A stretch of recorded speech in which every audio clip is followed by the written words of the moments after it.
안녕하세요. 소프리 짬뽕 알뜰 세트입니다. 지금도 정말 많은 유튜버들이 생겨나고 또 많은 인기를 모으고 있는 것을 보면 유튜버가 레드오션이라는 말은 틀린 것 같습니다. 하지만 순식간에 이미지에 먹칠을 하는 유튜버들도 계속해서 생겨나고 있는데요. 특히나 큰 돈을 이미 벌고 있다고 하면서 유튜브 수입에는 관심 없는 척 채널을 운영하는 사람들도 많은데, 그러다가 이미지 떡락한 유튜버들을 모아봤습니다. 그럼 한번 볼까요?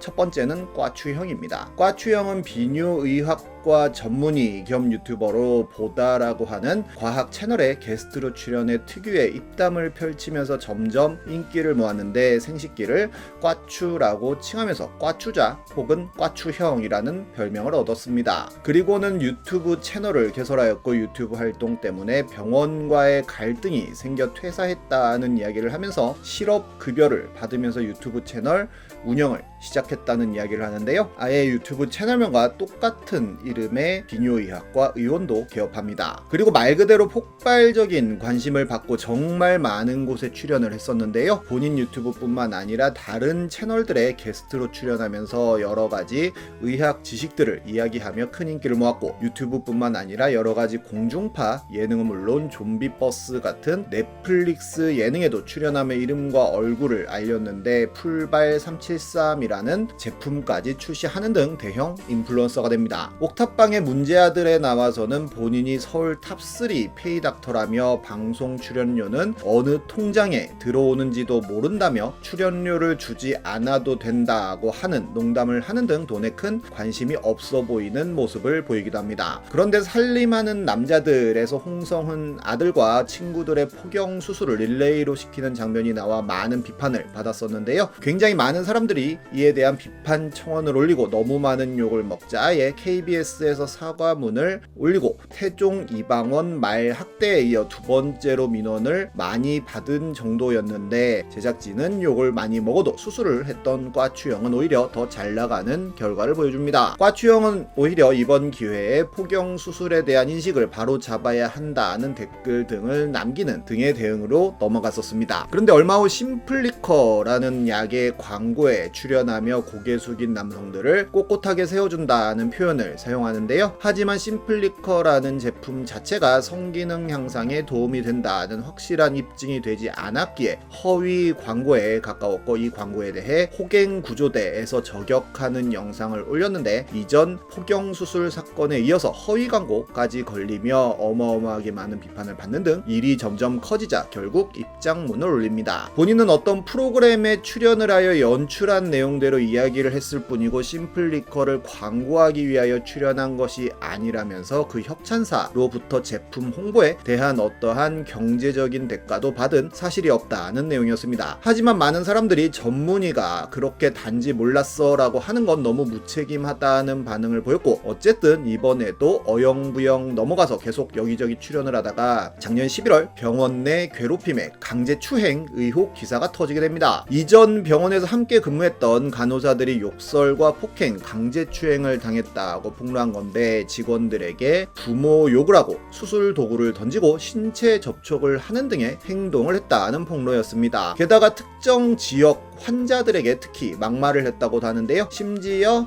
2021년 10월경에 해당 사건이 접수되어 꽈추형은 직장 내 괴롭힘 신고가 접수돼 그달에 권고사직 처리된 것으로 드러났는데, 그때가 딱 유튜브 채널에 출연하면서 얼굴을 알리고 유튜브를 하기 위해 사직했다고 밝힌 그 시점이었습니다. 한 간호사는 괴롭힘이 수개월간 이어졌고 그로 인해 죽고 싶은 심정까지 들었었다며, 꽈추형이 권고사직 처리된 이후에도 그로부터 어떠한 사과도 받지 못했다는 인터뷰를 하기도 했는데, 꽈추형은 상식적으로 환자들 앞에서 직장 동료들에게 욕설을 하고 수술 도구를 던질 수 있겠냐며 괴롭힘은 사실무근이라면서 특정 지역을 비하했다는 내용만 시인하였고, 오히려 허위 사실 적시 명예훼손 혐의로 간호사들을 고소하기도 합니다. 하지만 하루도 지나지 않아 병원 내 괴롭힘을 인정하고 권고사직에 합의했었으며, 심지어 그 전에 다니던 대학병원에서도 권고사직했던 것으로 드러납니다. 꽈추형과 10년 일했다는 간호사가 인터뷰를 통해 통해 심한 욕을 들은 적도 없다며 그를 옹호하는 이야기를 하기도 했지만 그렇게 그의 이미지는 떡락하였고 더 이상 그를 찾는 유튜버나 방송은 없어졌는데 유튜브 채널 역시 계속 운영은 하고 있으나 예전 같은 조회수는 나오고 있지 않으며 그래도 병원 운영은 잘하고 있다고 하네요. 다음은 장사의 신입니다. 장사의 신은 유튜브계의 백종원이라는 타이틀로 여러가지 어려움에 처한 자영업자들의 가게를 찾아가 솔루션을 해주는 유튜버인데요. 유튜브를 시작하기 전엔 곱창집을 하다가 곱창집으로 번 돈으로 치킨집을 운영하였고 그 치킨집이 대박나서 후라이드 참 잘하는 집이라는 프랜차이즈로 성장시킨 후 200억 원의 후참자를 매각하여 현재는 주식만 100억에 총 500억 정도의 자산을 보유한 자수성가 자산가가 되었다고 본인을 소개합니다. 그렇게 평생 먹고 놀만한 돈이 있어서 더 이상 돈에 관심은 없지만 젊었을 때 놀지 못했던 시간들이 공허해 유튜브를 시작했다고 밝혔었는데요. 유튜브 채널은 정말 많은 솔루션을 진행하면서 말 그대로 대박이 났고 순식간에 어마어마한 구독자를 모읍니다. 이렇게 나는 장사의 신이다 라는 책도 내고 본인의 이름을 붙인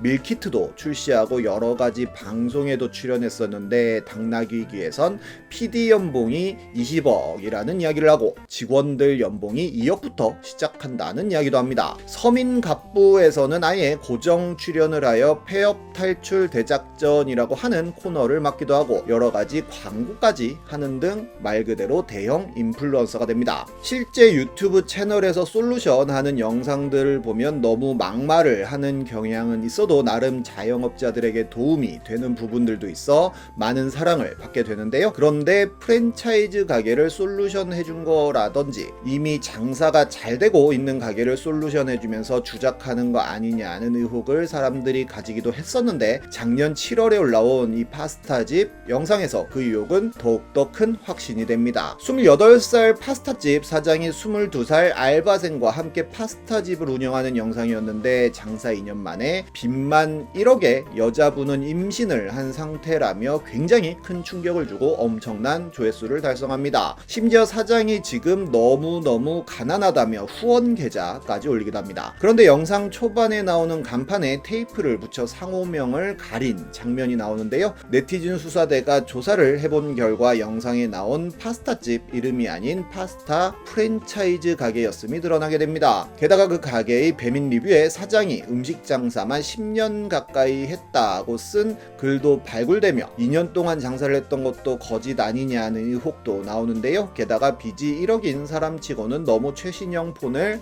사용하는 등 계속해서 주작 의혹이 터졌는데 댓글로 사람들이 이런 의혹들을 계속 지적하자 장사의 신은 이를 수용하는 것이 아니라 계속 구독자들과 댓글로 싸우는 모습을 보였고 그럴수록 이런 글들이 박제되어 굉장히 많은 커뮤니티에 퍼져나가게 됩니다. 그리고 장사의 신은 한 중고차 매매업체의 성공 스토리 영상을 업로드하는데요. 해당 중고차 매매업체는 실적 우수자에게 롤렉스 시계를 줬는데 우수자는 1년 동안 3,000대를 팔았다는 믿지 못할 이야기를 합니다. 현대차 판매량이 약 400여 대를 판매한 것보다 몇 배는 많은 판매량인데요. 게다가 해당 중고차 업체 사장의 인스타에 들어가 본 사람들은 문신 가득한 건달 느낌의 사진들을 찾아내며 장사의 신이 건달과 관련되어 있는 거 아니냐는 의혹도 생깁니다. 그 외에도 후참잘 판매 대금이 200억보다 훨씬 적었지만 부풀렸다는 의혹도 생겨나고 다른 유명 폭로 유튜버들이 장사의 신을 다루지 않는 것을 보고 다들 서로 봐주게 하는 게 아니냐는 의혹까지 생겨나는데요. 장사의 신의 해명 방송에서 가로세로 연구소가 장사의 신 관련 제보받습니다. 끝까지 추적합니다 라는 슈퍼챗을 날리자 장사의 신이 발끈하면서 각자 채널을 걸고 내기를 하자고 캐삭방 제안을 했는데 가로세로 연구소에서 더 세게 나오자 1시간 만에 라이브를 그만두겠다며 사과를 하기도 하는 등 계속 뭔가 나올 것 같은 느낌을 줍니다. 그리고 가세현은 눈치 보지 않고 완전히 파버리겠다는 글을 남겼고 정말로 더 취재를 시작하자 갑자기 주가 조작 논란부터 시작해 위너즈 코인이 나오면서 위너즈 코인 게이트까지 열리면서